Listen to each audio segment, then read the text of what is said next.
어제 문재인 대통령과 윤석열 당선인의 회동 무산 배경을 두고 정치권에서 여러 해석이 나오고 있습니다. 이런 가운데 인수위 인선은 모두 마무리가 됐습니다. 한편 민주당에선 윤호중 비대위에 대한 반발이 거세지는 가운데 이재명 전 후보는 첫 공개 행보에 나섰습니다. 관련 내용 포함한 정치권 이슈들 서영주 더불어민주당 상근 부대변인 이종훈 정치평론가와 짚어보겠습니다. 어서 오십시오. 어서 오십시오, 두 분. 안녕하세요. 네. 문 대통령과 윤 당선인 첫 만남부터 어긋났습니다.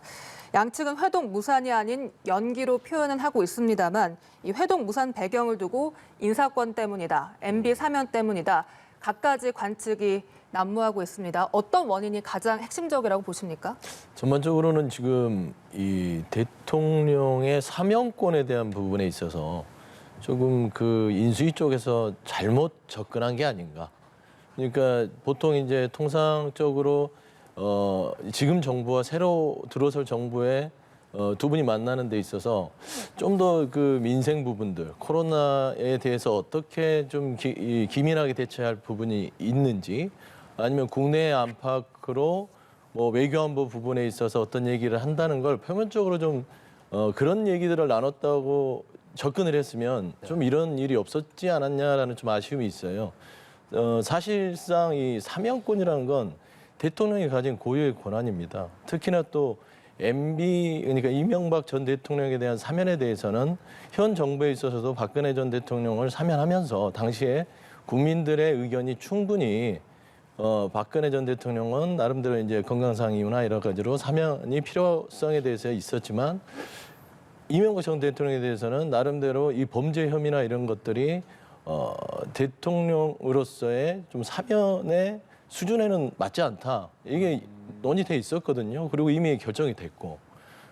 그런 상황인데 굳이 또 새로운 정부에서 윤석열 당선인께서 새 정부 들어서 의지가 있으시면 그 가치에 맞게 이명박 전 대통령에 대해서 사면하면 될 거를 지금 현 문재인 대통령한테 가서 사면을 가지고 어떻게 보면은 뭐 이렇게 거래 비슷한 부분들이 생겨버렸어요. 그러면은 대통령의 사면권에 여러 가지 생각들을 청와대는 좀 부담스러울 것이고 여러 가지 좀 그런 태도 측면에서는 좀 매너가 아니다.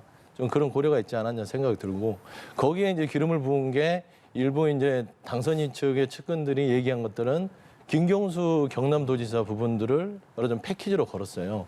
근데 이런 건 굉장히 정치적으로는 상당히 고려가 안 된 거죠. 매너가 없는 행위죠. 따지고 보면 김경수 전 지사가 설령 이명박 전 대통령과 그렇게 해서 패키지로 해서 사면이 된다 한들 김경수 전 지사가 과연 그게 뭐 떳떳하거나 정치적으로 부담이 없겠습니까? 그래서 처음부터 접근 자체가 잘못됐다. 이런 부분들에 있어서는 좀 그런 부분은 물밑에서 좀 독대를 한다고 했으니까 두 분이 만나서 독대를 하고 물밑에서 결정을 하고 이루어지는 거는 모르지만 그걸 표면적으로 함으로써 결국에는 회동의 무산 부분들은 좀 당선인 측의 인수위에서 조금 아마추어적인 접근이 아니었냐 저는 좀 그렇게 분석하고 있습니다. 평론가께서는 회동의 무산 결정적 배경 뭐라고 보세요? 당선인 측의 과도한 언론 플레이 이게 좀 그 가장 큰 원인이었다 이렇게 좀 생각을 해요. 그러니까 뭐 이제 그 조금 전에 이야기 지금 된 이명박 전 대통령 특별사면 문제도 그렇고 또 뭐 여러 가지 공직에 있어서의 그 인사 관련 부분도 그렇고 굳이 미리 이렇게 사전에 예고하듯이 이렇게 언론에 알릴 필요는 없었다라고 저는 생각을 하고요.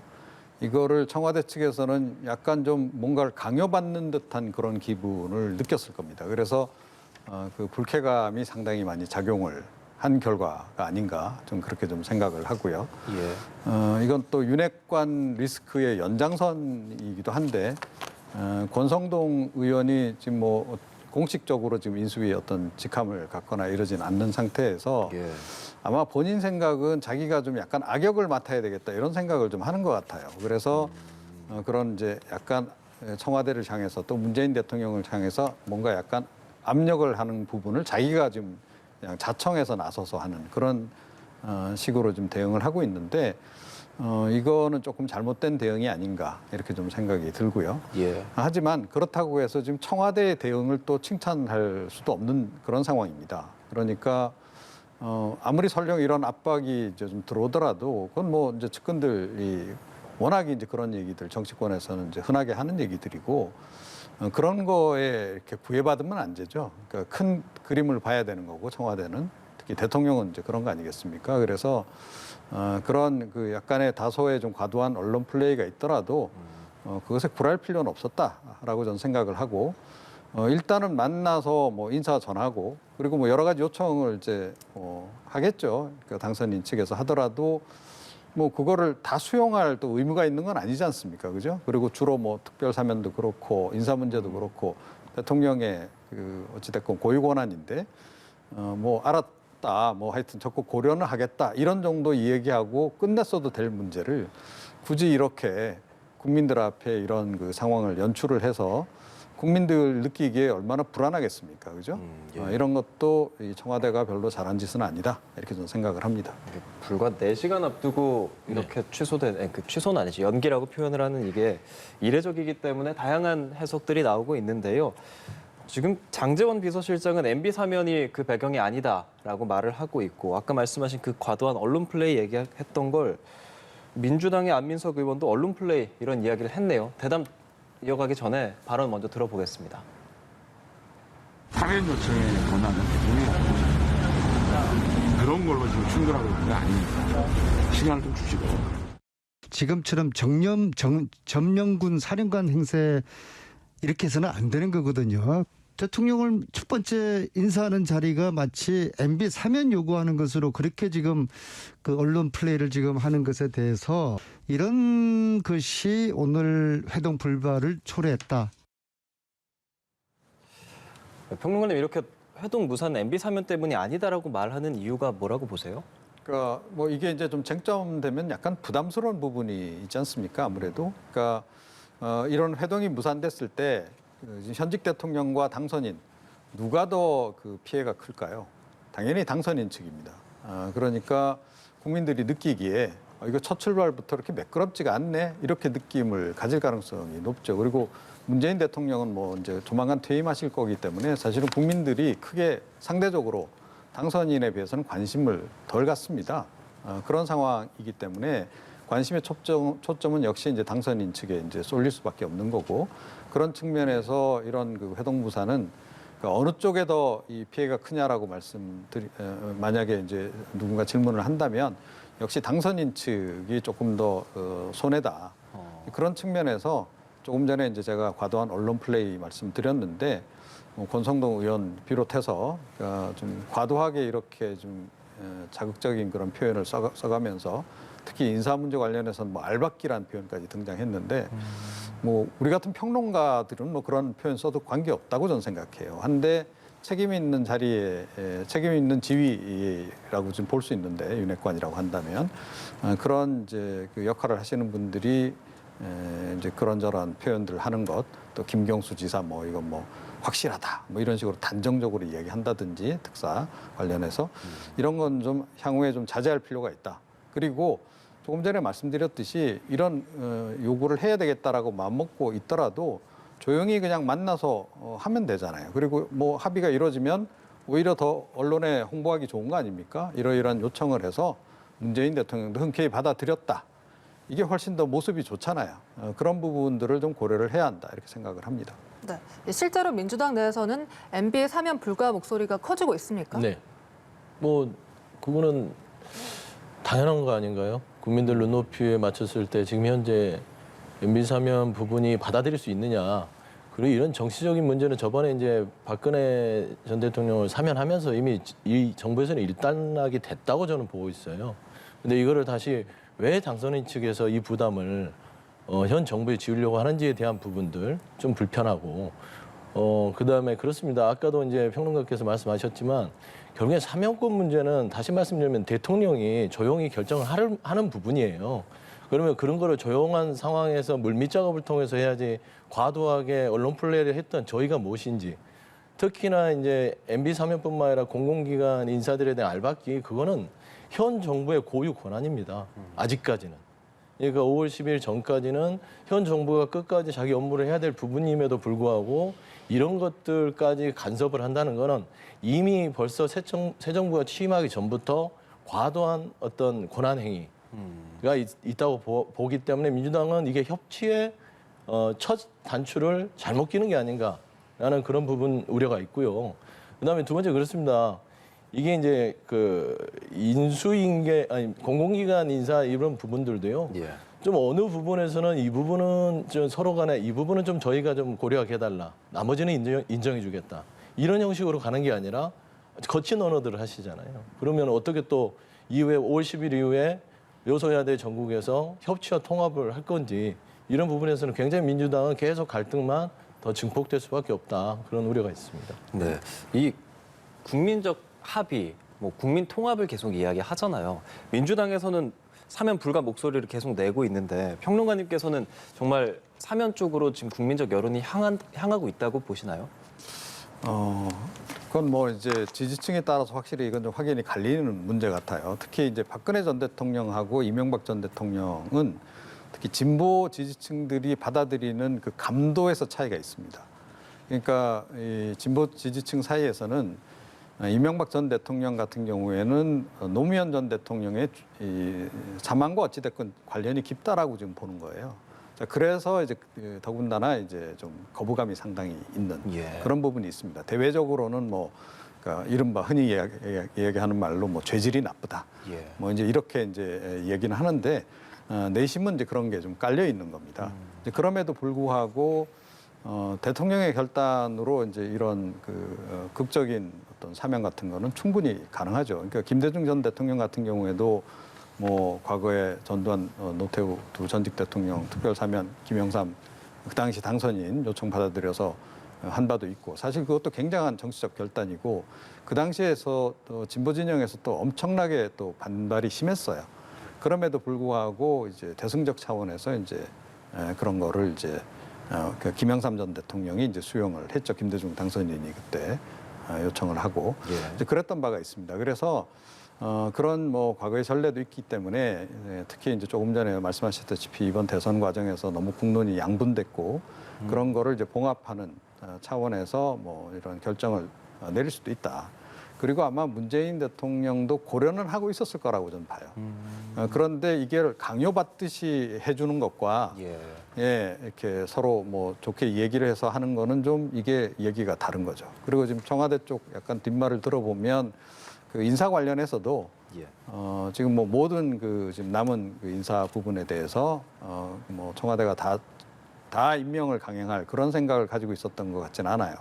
그 보통 이제 임비가 이렇게 이제 그 정권 교체기하고 맞물려 있는 경우에는 대체로 이 전임 대통령이 좀 이 임기 그 지명을 좀 자제를 하죠.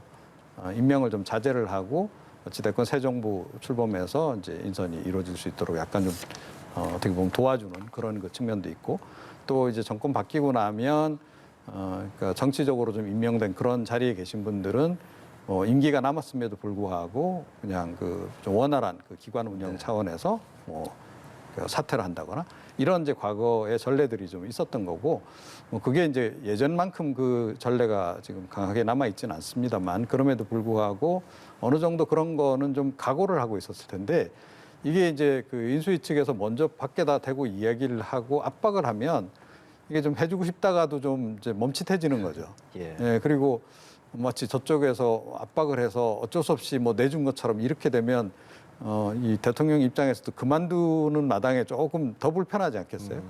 사실은 이거는 좀 감정적인 부분이 좀 많이 개입이 돼 있다라고 좀 보는데 뭐 문재인 대통령도 조금 이제 여유 있게 대응할 필요는 있다라고 보고 당선인 측에서도 이렇게 과도하게 압박하는 부분은 조금 자제를 하면 조금 더 좋은 결과가 나오지 않을까 이렇게 생각합니다. 실제 회동 전에 의제가 공개되는 건 이례적인 일입니까? 뭐 꼭 이례적이라고 볼 수는 없죠. 그러니까 언론은 사실은 집중적으로 그런 부분들을 보도를 하지 않습니까? 추측성 기사도 많고 아마 이런 것들을 논의를 할 거다. 이제 뭐 이런 것도 있고 또 당선인 측에서 약간 떠보기 차원에서 약간 좀 흘리는 언론 쪽에 흘리는 그런 경우도 좀 있어요, 솔직히. 예, 그런데 이게 이제 당선인 측에서 상당한 그 역할을 하고 있는 어떻게 보면 당선인의 핵심 측근이 뭔가를 발언하는 건 이건 좀 얘기가 좀 다른 거죠. 근데 이번 같은 경우에는 이제 그 뭐 대표적으로 권성동 의원이 나서서 그런 발언을 자꾸 하니까 이게 지금 이제 굉장히 더 자극적으로 받아들여질 수밖에 없는 부분이 있는 겁니다. 자, 그래서 그리고 이제 이번 같은 경우에는 보니까 좀 이 부분은 조금 이례적인 부분인데, 그러니까 의제의 거의 대부분이 지금 알려지고 말았어요, 결과적으로. 예. 그러니까 이제 숨겨서 테이블에 넣고 가서 나중에 그 물밑 협상을 통해서 해야 될 부분조차도 다 공개가 되는 이제 그런 그 상황으로 가는 것은 그건 그렇게 바람직하지는 않다 이렇게 생각을 합니다. 이 공공기관 인사 문제 중에서도 이번 달 임기가 끝나는 이 이주열 한국은행 총재 후임을 두고 양측의 이견이 좁혀지지 않았다 이런 관측도 있습니다. 네.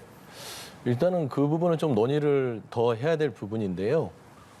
지금 현재 상황이 하는 총재를 공석으로 두기에는 여러 가지 대내외적으로 우크라이나의 사태도 있고 금리 문제 이런 부분들을 결정해야 되기 때문에 정부 입장에서는 빨리 이거를 이제 인사를 해야 되는데 이 새로운 정부까지 기다리기에는 조금 여러 가지 국내적인 경제 상황에 있어서 중요한 자리이기 때문에 일단 통화정책 면에서는 그래도 수장이 비어 있으면 안 되니까 그런 부분들을 지금 고심을 하고 있고요. 아마 그런 부분들이 아마 만남이 이루어졌으면 얘기가 오갔을 거라고 생각을 해요. 근데 저는 참 이게 우려스럽고 민주당과의 협치가 잘못되면 이거 처음부터 이제 경랑으로 휘말리겠다 생각되는 게 지금 권선동 의원이 지금 하는 것들이요. 예전에 이명박 MB계 때 있던 분들의 특유의 스타일이에요. 왜 그러냐면은 이명박 정부가 당시에 노무현 대통령 이후에 정부를 잡았을 때 그 노무현 정부 때 공공기관에서 활동했던 사람들을 저런 식으로 전수조사를 통해서 알박기다해서 다 찾아내서요. 다 말하자면 내쫓아낸 적이 있습니다. 그러니까 또 지금도 똑같습니다. 지금 권선동 의원이 얘기하는 건 공공기관에 가서 정당한 현재 문재인 정부에서 어떤 절차에 따라서 거기에 임명돼서 일을 하게 되면 거기에서 실무자로서 놔둬야 되는데 어떤 보복 형태의 형식으로 그 사람들을 자리를 뺏거나 내쫓는다. 이건 또 제2의 이명박 정부의 이명박 정부 2가 되지 않을까. 그런 부분에 있어서는 좀 더 당선인 측이나 인수위 쪽에서는 그런 부분들에 대해서 좀 상가하시는 게 옳지 않냐. 좀 그런 말씀 드리고 싶습니다. 네. 그러면 MB 사면 문제나 공공기관 인사 문제들이 회동 테이블에 결국엔 오를 거라 보십니까? 일단 MB 사면은 모르겠습니다. 그 부분은 이제 표면적으로 그게 사라질지 물밑으로 내려갈 수는 있죠. 네. 뭐 그런 의지를 가지고 있으니까요. 공공기관 이 부분은 뭐 굳이 물밑에서 할 필요는 없을 것 같아요. 의제로 삼아서 얘기는 할 수 있겠죠. 좀 과도한 부분들에 있어서는 개선이 되고 하지만 우리 정부에서는 문재인 정부에서는 마지막까지 정당한 절차에 따라서 공공기관 인사를 하겠다. 그러면은 당선인이나 인수위 쪽에서는 어느 부분에서 본인들이 원하는 게 뭐냐 하면서 조율을 하게 될 겁니다. 그래서 그런 부분들은 뭐 있을 것 같은데 단지 하나 우려스러운 거는 이 사면권 문제에 있어서는 이제 민주당의 기류가 좀 많이 변했어요. 이제 MB 사면 문제는 더 이상 이 말하자면 두 분의 만남에서 이루어질지 모르겠지만 이 사면 문제는 새 정부에서 하셔라. 라는 게 지금 민주당의 전체 기류가 됐습니다. 왜냐하면 처음 시도부터 어깃장이 됐기 때문에 이런 부분들은 저희가 이제 당에서도 받아들이기 힘들고 물론 대통령의 고유 권한이긴 하지만 그런 기준으로 좀 변했기 때문에 아마 그 부분은 얘기가 오가더라도 뭐 결론을 내기가 쉽지 않을 것이다. 좀 그렇게 보고 있습니다. 평론가께서는 MB 사면 논의 어떻게 흘러갈 거라 예상하십니까? 그런데 이미 예고를 다 해버렸잖아요. 예. 네, 티저 영상이 다 돌아버린 겁니다. 이미. 그러니까 당선인 측에서 이야기를 했잖아요. 굉장히 강력한 의지를 가지고 이명박 전 대통령 특별사면 부분은 이제 청와대 회동 때 얘기를 하겠다라고 좀 대회에다 공표를 한 상태여서 아마 안 꺼내기는 어려울 거다라고 좀 봐요. 다만 이제 이번에 이런 논란을 좀 거치면서 그 요청하는 방식이 조금 좀 공손해지지 않을까 이렇게 좀 생각을 합니다. 어찌 됐건 뭐 대통령의 고유 권한이기 때문에 그러니까 건의를 드리는 형식. 하지만 이제 그 좀 겸손하게 건의를 드리는 그러한 형식을 취하지 않을까 저는 그렇게 일단은 예상은 해 보는데요. 그렇지 않으면 또 좀 상당히 청와대 쪽에서 그 회동 이후에도 다른 말이 또 나올 수도 있습니다. 그래서 이 부분은 결국은 당선인 측에서 조금 풀어야 될 그런 과제가 지금 결과적으로 돼버린 게 아닌가 이렇게 생각합니다. 그런데 민주당 쪽에서 반대 목소리가 높은데 문재인 대통령이 받아들일까요? 근데 뭐 당은 또 당의 입장이 있는 거고요. 대통령은 또 대통령의 입장이 있는 겁니다. 그러니까 과거 이제 전례 제가 말씀 이제 드렸는데요. 그러니까 김대중 전 대통령이 뭐 이 박정희 전 대통령 그 기념관 지금 기념도서관 있지 않습니까? 네. 그거 만들겠다라고 했을 때도 굉장한 반발이 진보 진영에 있었던 바가 있고요. 그래서 이런 그 대통합 차원에서 뭔가를 하려고 하면 특정 지지층에서는 반드시 또 반대가 있기 마련입니다. 또 그분들은 정체성이 또 그렇기 때문에 반대를 안 할 수도 없어요. 그래서 민주당 입장에서는 아마 당연히 이제 반대를 할 거다라고 보고요.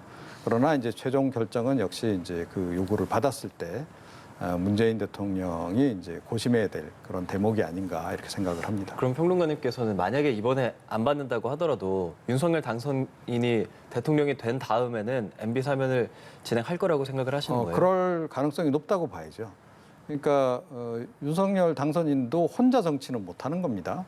자, 그래서 사실은 정치권에 진입하는 과정에서 과연 연착륙이 가능하겠냐 이런 관측도 있었고 또 국민의힘 입당하는 과정에서 친박계 일부가 상당히 또 비판도 하고 그랬어요.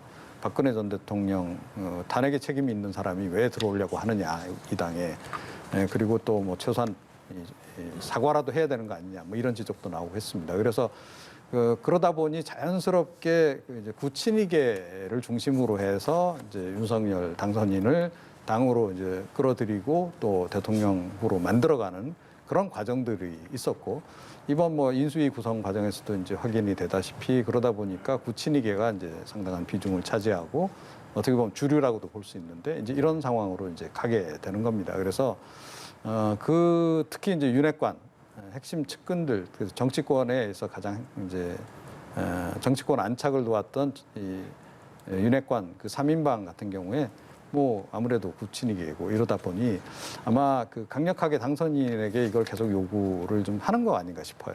저는 뭐 꼭 그럴 필요는 없다라고 보는데 아마 뭔가 이렇게 본인들 입장에서는 이걸 좀 해결해야 된다라는 그런 그 강박이 좀 있는 게 아닌가 싶어요. 그런데 어찌 됐건 그런 것 때문에 대통령이 되고 나신 다음에도 아마 1차적으로 이명박 전 대통령 특사는 그 1차 고려 대상이 되지 않을까 이렇게 생각합니다. 저도 이제 잠깐 덧붙이면 이 MB 사면을 왜 문재인 정부에 요구를 했는지를 좀 이렇게 생각을 해봤어요. 그런데 결국에는 이제 이명박 친이계의 화려한 복귀잖아요. 한 13년, 14년 만에 복귀를 하는 건데 결국에는 본인들이 이명박 전 대통령을 꺼내주는 꼴이 되면 국민들에게도 상당히 좋지 않은 모습이다. 친이계가 다시 권력을 잡고 말하자면 어떤 범죄 행위를 통해서 뇌물 혐의로 수백억의 어떤 취득을 취한 전직 대통령을 본인들이 정권을 잡고 친이계가 이명박 대통령을 사면을 해줘요. 그럼 국민들이 보시기에 뭐라 하겠습니까? 저 사람들 정권 줬더니 옛날 그 사람 이명박 전 대통령 사면해주네 이렇게 볼 수 있기 때문에 그런 부담감을 털기 위해서 저는 이렇게 언론 플레이도 하면서까지 지금 문재인 대통령한테 이걸 요구하지 않았냐 하는 좀 그런 좀 분석을 하고 있습니다. 네, 실제 오늘 이제 대통령직 인수위 구성이 완료가 됐어요. 네네.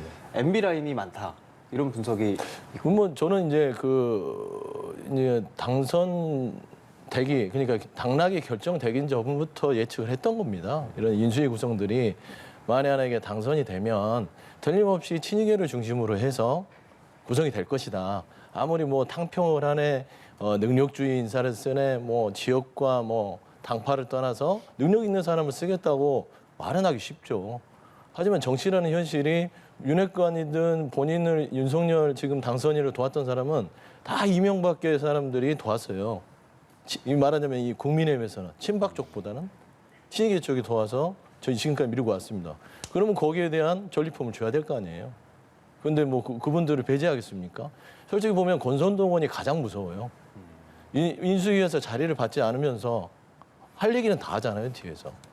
그러니까 악역이라고 자처를 하지만 이런 분들이 결국에는 향후에는 윤석열 당선자가 하는 탕평 인사의 가장 걸림돌이 될 수도 있다.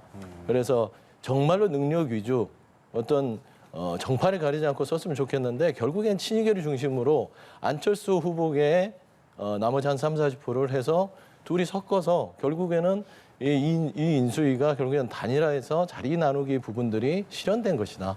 그렇게 보고 있지만 저는 그렇습니다. 아직은 인사를 좀 더 지켜봐야 되기 때문에 박하게 뭐 얘기하고 싶지는 않지만 틀림없이 이런 부분들이 결국에는 그대로 국정에 인사를 위해줄 공산이 크기 때문에 민주당은 좀 더 좀 인사를 지켜보면서 그 후에 조금 더 반응을 할 생각입니다.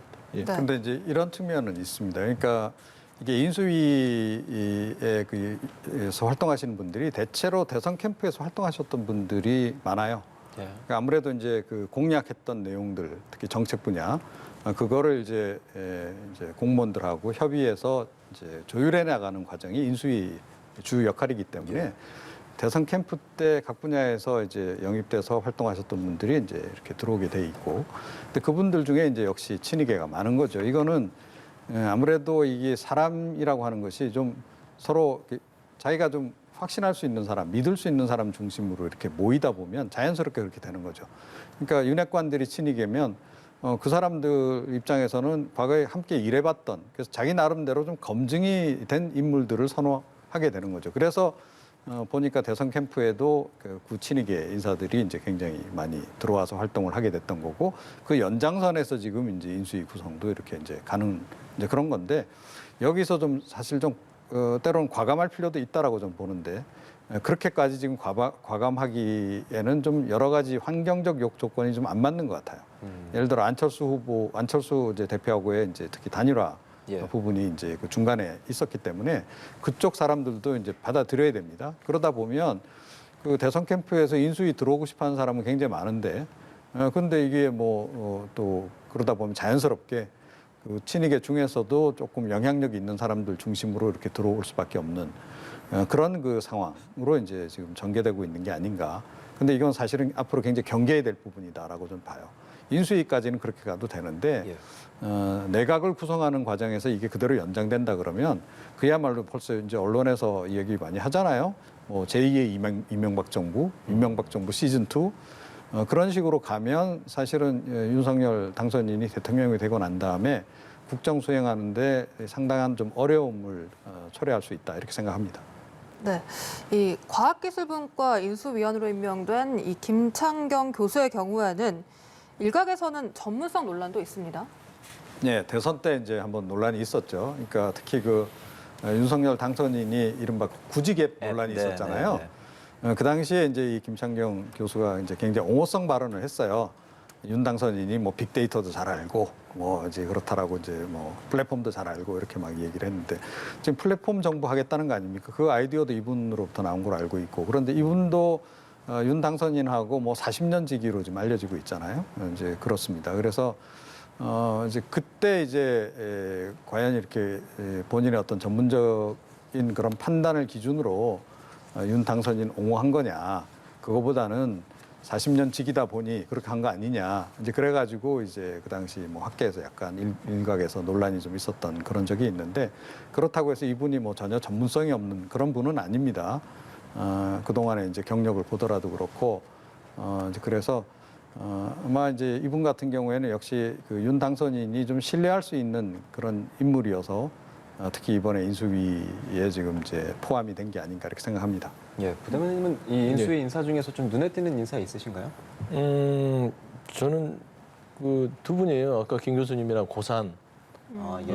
그 두 분이 좀 봤어요. 고산 이분은 예전에 이제 이소연 씨 네, 그 우주 비행 관련했을 때 당시에 좀 어떤 무리를 일으켜서 교체가 됐던 분으로 알고 있는데, 굳이 이분을 그 과학기술 분야 인수분과 위원으로 발탁을 할 필요가 있었나 모르겠습니다. 좀 이제 저희가 좀 지켜볼 것인데요. 그다음에 이제 김 교수 같은 경우도 그렇습니다.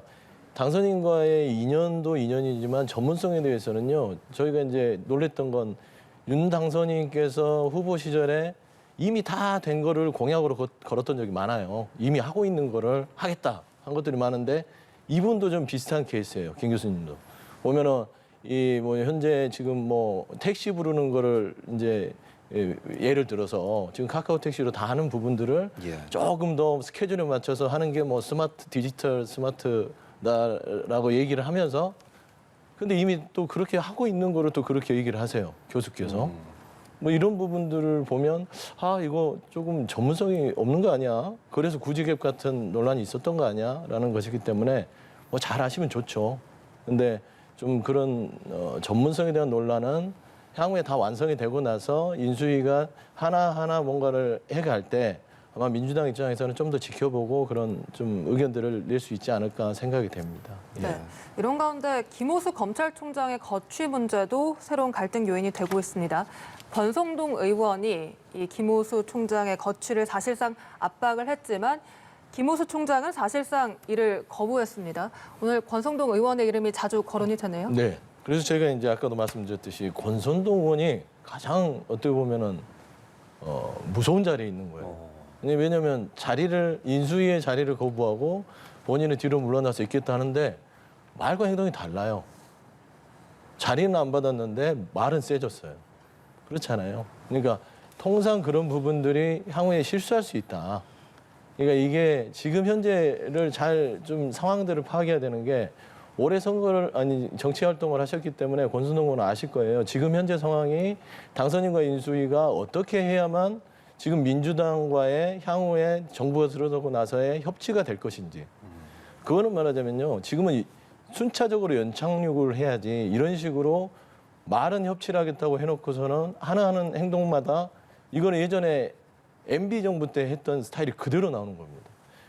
멀쩡히 지금 임기가 1년 넘게 남아있는 현직 검찰총장에 대해서 김호수 총장을 말하자면 거의 반협박식으로 거취를 스스로 결정해라. 그러니까 좋게 얘기할 때 나가라. 이런 식이거든요. 그거는 옳지 않은 행동이고요. 그게 윤 당선인과의 어떤 교감이 있었는지 모르겠지만 그건 또 새로운 정부에 도움이 되지 않습니다. 그다음에 뭐 대장동, 백현동의 수사에 대해서 제대로 못했다. 특정 수사에 대해서 찍어서 또 얘기하는 것도요. 그것도 옳지 않습니다. 그러니까 어떤 검찰 수사에 대해서 뭔가 미진한 부분이 많았기 때문에 그런 데에서 좀 살펴봐라 하는 거와 특정 여러 가지 사안 중에 이 수사 사건에 대해서 미진했기 때문에 책임을 져라. 이거는 과연 민주당과 협치를 하려는 태도인지. 특히나 윤핵관의 뒤에 물러나 있는 권선동 의원께서 이렇게 모습은 뒤로 있고 말은 가장 전선 앞에서 싸우고 있고 그러면 결국에는 민주당 협치 안 하겠다는 선전포고가 될 수 있다. 그리고 김호수 지금 총장께서는 윤석열 당선인도 당시에 그랬잖아요. 뭐 현 정부에서 흔들었지만 나는 법과 원칙에 따라서 검찰의 독립성과 중립성을 위해서 난 물러나지 않겠다. 예. 임기 끝까지 채우겠다 했어요. 뭐 김호수 총장도 그러게 가실 공산이 크지만 제발 좀 현직 그다음에 전 정부 지우기를 위해서 이런 과도한 좀 오버 액션 안 했으면 좋겠다. 좀 그런 말씀드립니다. 예. 김호수 총장이 입장문을 냈잖아요. 짧아요. 법과 원칙에 따라서 본연의 임무를 충실하게 시행하겠다. 이 법과 원칙은 윤석열 당선인이 후보 시절에 계속 이제 강조했던 그런 단어들인데 불편한 동거가 이뤄질 거라고 보세요? 그러니까 검찰총장으로서 이 이상의 얘기를 어떻게 하겠습니까? 예, 그러니까 이제 간명하게 자기 이제 의견을 얘기를 한 건데 결국 사퇴하지 않겠다 이제 그 얘기를 한 거죠. 핵심은 그겁니다. 그런데 앞으로 검찰총장의 임기는 반드시 지켜져야 한다. 사실은 이 부분은 문재인 대통령도 좀 잘못한 부분이 있어요. 그러니까 그 자기 본인이 민정수석 시절부터 검찰개혁 계속 해온 거 아닙니까? 노무현 정부 시절부터. 그때부터 계속 강조했던 게 뭐냐면 검찰총장 임기는 반드시 지켜져야 한다. 이거예요. 안 그러면 정치적 중립성 보장받기 어렵다는 얘기였습니다. 그런데 어떻게 했나요? 추미애 장관을 동원해서 결국은 윤석열 당선인을 몰아내려고 굉장히 애를 썼던 거 아니에요. 그죠? 그래서 결과적으로 윤 전 총장도 그러니까 윤 당선인도 검찰총장 임기 다 못 채우고 그만둔 거 아닙니까? 그죠? 예. 자, 그런 상황인데 그런데 그러면 이제 그 윤 당선인은 그런 검찰 개혁에 대한 의지가 문재인 대통령이나 뭐 이쪽 진보 진영하고 다르기 때문에 그럼 이걸 안 지켜도 된다? 아니죠. 이건 반드시 지켜야 됩니다. 검찰 개혁 이미 이제 완성된 부분에 대해서 또 지켜져야 나가야 될 부분에 대해서는 반드시 지켜야 된다. 그러니까 저는 핵심은 두 가지라고 봐요. 검찰 개혁 핵심은 정치적 중립을 보장하기 위해서 검찰총장 임기 일단 무조건 보장해야 되는 거고. 그리고 이 법무부 장관은 문민 장관으로 임명을 해야 됩니다. 검사 출신도 안 되고 정치인 출신도 안 된다. 그리고 행정가를 임명을 해라. 그 두 가지만 하더라도 아마 이 검찰의 향후의 정치적 중립성 논란은 상당히 줄어들 것이다. 이렇게 생각합니다. 그러면 윤 당선인이 지금 이 권성동 의원의 압박은 윤 당선인의 압박은 아니기 때문에 윤 당선인이 검찰총장의 임기를 보장할 거라 예상하십니까? 그건 모르겠어요. 예, 모르겠는데 뭐 이런저런 압박을 할 수도 있겠죠. 대통령이 된 다음에 문재인 대통령이 결국 뭐 추미애 장관을 통해서 그런 방식을 이제 취했듯이 그렇게 할 수도 있다라고 좀 보는데 그렇게 하지 마시라 이 얘기를 지금 제가 계속 드리는 겁니다. 그래봤자 사실은 이게 뭐 별로 제가 보기엔 큰 실익도 없을 뿐만 아니라 정책 논란만 유발되고 또 이 본인이 당한 걸 마치 이제 보복하는 것처럼 딱 보이잖아요. 굳이 그렇게 가져갈 필요가 없다. 그리고 저는 검찰총장보다 더 중요한 게 수사 라인이라고 보거든요.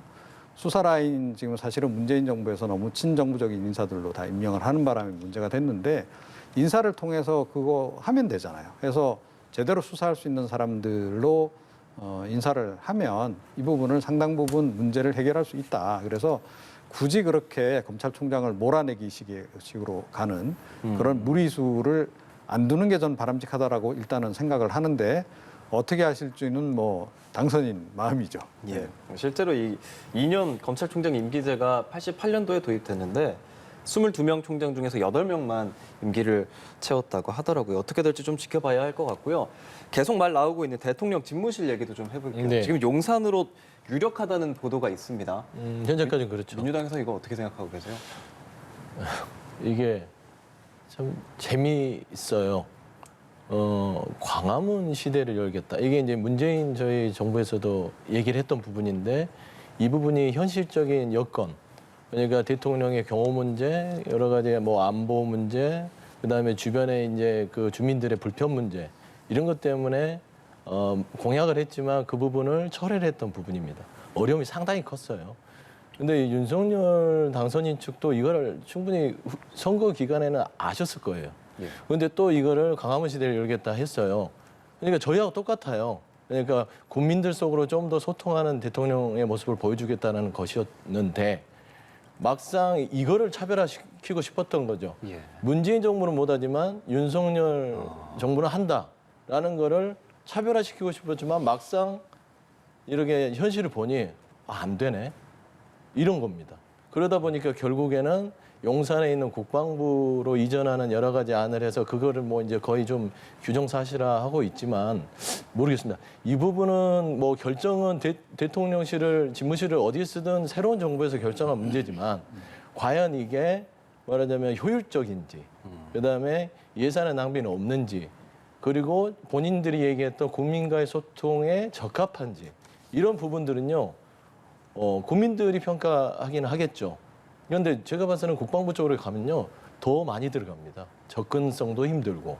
그다음에 아주 짧게 얘기하면 지금 현재 청와대가 구축되어 있는 안전보장 시스템 자체가 이거는 말하자면 이 오랫동안 이 역대 정부에서 해왔던 겁니다. 통신망이나 이런 부분들이. 근데 국방부는 지금 군시설에 대한 부분에 대해서 뭐 전시 상황이나 긴급 상황에서 군시설만 소통이 되게 됐습니다. 그러면 그거를 또 다시 가져가려고 하면 얼마나 많은 돈이 들어가겠습니까? 낭비일 수도 있다. 근데 왜 굳이 청와대를 그렇게 거부하는지 그런 부분에 있어서는 좀 국민들이 의아해한다. 그래서 안타까운 부분들은 용산 국방부 부분도 제가 봐서는 쉽지는 않을 것 같아서 향후에 5월 10일까지 어디서 근무를 하실지 참 걱정입니다. 예. 실제 이 용산으로 가게 되면 당초 이전 취지가 무색해질 수도 있다. 이런 비판이 나오거든요. 그러니까 국민에게 조금 다가오시더니 다시 조금 더 멀어지시는 이제 그런 느낌을 일단 국민은 갖게 되는 거죠. 물론 긍정적인 측면도 있습니다. 그러니까 지금 뭐 청와대 터가 결국은 어떻게 보면 조선시대부터 쓰던 왕이 쓰던 그 사실은 이제 그 지역에 지금 계속 지금 어떻게 보면 이제 지도자가 그 자리에 이제 있는 건데 이게 뭐 민주 국가가 됐는데 굳이 뭐 그 자리를 고수해야 되느냐 이제 이런 이제 문제가 있어요. 그걸 뭐 지향한다는 측면에서는 좀 의미도 있다. 그 다음에 용산 같은 경우에는 또 역사적 특수성이 있잖아요. 일제 시대부터 어떻게 보면 이제 뭐 해외 점령군, 그 다음에 주한 미군의 공간 이랬는데 이제 이거를 되찾아와서 이제 우리의 공간으로 확실하게 이제 자리매김한다. 그런 긍정적인 측면도 전 있다 이렇게 봅니다. 자 그런데 이게 이제 부정적인 측면도 이제 함께 존재하는 거죠. 그러니까 저는 광화문 청사 근무를 하게 되면 경호가 상당 부분 아마 축소가 될 거다라고 저는 이제 보고 있었어요. 근데 그 방향이 맞다라는 겁니다. 그러니까 대통령제 국가에서 경호가 사실은 이 내각제 국가에 비해서 너무 과도해요. 미국도 그렇고 유럽 총리들 경호에 비해서 굉장히 이게 강하잖아요. 그죠? 왜냐하면 대통령이 그만큼 권한이 많기 때문에 이제 그런 건데 권한 분산 지금 만약에 하겠다라고 전제한다면 굳이 이렇게까지 대통령을 철옹성처럼 이렇게 경호할 필요가 있느냐. 전 그런 점에서 광화문 그 집무실이 좀 좋았다라고 이제 보고 또 국민하고의 이제 접근성. 뭐 광화문 광장에서 시위 많이 하죠. 그 소리도 들으셔야죠, 수시로. 사실은 많이 들을수록 전 좋다라고 저는 생각을 합니다. 이제 그런 부분도 있고. 그런데 이제 용산으로 가게 되면 이제 조금 이제 그 멀어지는 부분이 있고, 뭐 이게 또 조금 부정적으로 국민들에게 좀 받아들여질 수 있는 부분이 뭐냐 하면, 이거 좀 안보 위기, 최근에 지금 뭐 우크라이나 사태 나면서 국민들 사이에서 좀 안보 위기, 3차 대전에 대한 우려, 뭐 이런 것도 좀 커지고 있는 그런 상황인데, 이거 국방부로 간다 그러면, 예. 야, 이건 뭔가 이렇게 좀 안보 상황이 좀 위중해질 거로 보고 지금 대비하기 위해서 가는 거 아니야? 이런 생각을 할 수도 있어요. 아마 하실 겁니다. 그런 부분 생각하시는 분들. 자, 그래서 오히려 더 그 안보 불안감을 더 느낄 수도 있어요. 사실은 그 안보란 측면에서 보자면 국방부 청사 잘 돼 있죠. 지하 벙커도 잘 돼 있고. 예, 그래서 유사시 뭐 대응하기 굉장히 좋은 건 맞는데, 근데 그게 오히려 역설적으로 국민들에게는 그 반대로 익힐 수 있다는 거예요. 그러니까 청와대가 더 안전해진다 이 생각보다는 이게 뭔가 이렇게 대응하려고 하는 거 아니냐라는 생각을 하게 할 수도 있다. 그래서 좀 다시 한번 좀 재검토를 해주셨으면 좋겠다.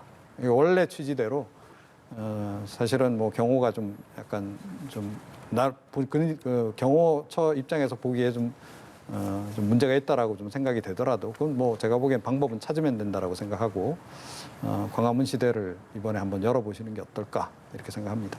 네, 이 용산 시대가 열릴지 광화문 시대가 열릴지 지켜보도록 하겠습니다. 민주당 소식도 짚어보죠. 윤호중 비대위원장에 대한 당내 사퇴 요구가 이어지고 있는데요. 실제 분위기가 어떻습니까? 그런 요구들이 있습니다. 당연히 충분히 예견된 상황이었고요. 선거 패배 이후에 당이 여러 가지 쓴소리들이 나오는 거는 당연한 현상이고, 그거 어쩔 수 없는 거 아니겠어요? 근데 솔직히 그 윤호중 그 비대위원장이 인선이 된 부분의 배경은 네. 지금 지방선거가 76일 남았습니다. 예. 그러니까 3월 9일 대선을 준비하면서 지방선거에 진행이 안 됐어요, 과정이. 근데 과정이 안 된 과정상 눌러놨던 부분이 있어서 그동안 이렇게 그 지방선거 관리를 했던 분이 당대표하고 원내대표였는데 송영길 당대표께서 선거에 책임을 지고 사퇴를 하셨잖아요. 예. 그러니까 지방선거를 관리를 하기 위해서는 윤호중 비대위원장이 가장 적합하다는 게 지도부가 사퇴하기 전에 결정을 한 사항이에요. 예. 이거는 이제 관리형 비대위원장이 맞다. 그러니까 지금 쓴소리를 하는 부분들은 어떤 쇄신에 대한 부분에서 좀 부족하지 않냐. 그래서 윤호중 비대위원장을 좀 말하자면 좀 회초리를 때리시는데 저는 그렇습니다. 이게 당이요. 76일 남은 지방선거도 치러야 되고 심지어 좀 쓴소리도 가능하지만 지금 중요한 거는 민주당이 조금 더 안정적이고 좀 더 말하자면은 내부적으로 좀 단단해져야 될 부분들이 있기 때문에 이 단단한 결속을 위해서는 좀 쓴소리를 하더라도 어떤 적당한 선에서 좀 과도하지 않게 상처받지 않게 해주셨으면 하는 바람이 있고, 두 번째는 좀 원내대표 선거가 한 25일 정도에 이제 아마 교황 선출 방식으로 바뀌어서 하시는데 이런 부분에서 또 새로운 원내 지도부가 나서면 그때 가서 또 비대위원장과 어떤 역할에 대해서 관리와 쇄신에 대한 역할들을 얘기를 해야지. 솔직히 이번 대선의 패배가 민주당 그 특정 누구의 책임이 아니라 모두의 책임일 거 아닙니까? 그래서 지금은 누구 하나의 책임론을 따지기보다는 일단은 좀 결속을 다지는 데 좀 중점을 줬으면 좋겠다라는 좀 말씀드리고 싶습니다. 네, 알겠습니다. 지금까지 서영주 더불어민주당 상근 부대변인 이종훈 정치평론가와 함께했습니다. 오늘 말씀 고맙습니다. 고맙습니다, 두 분.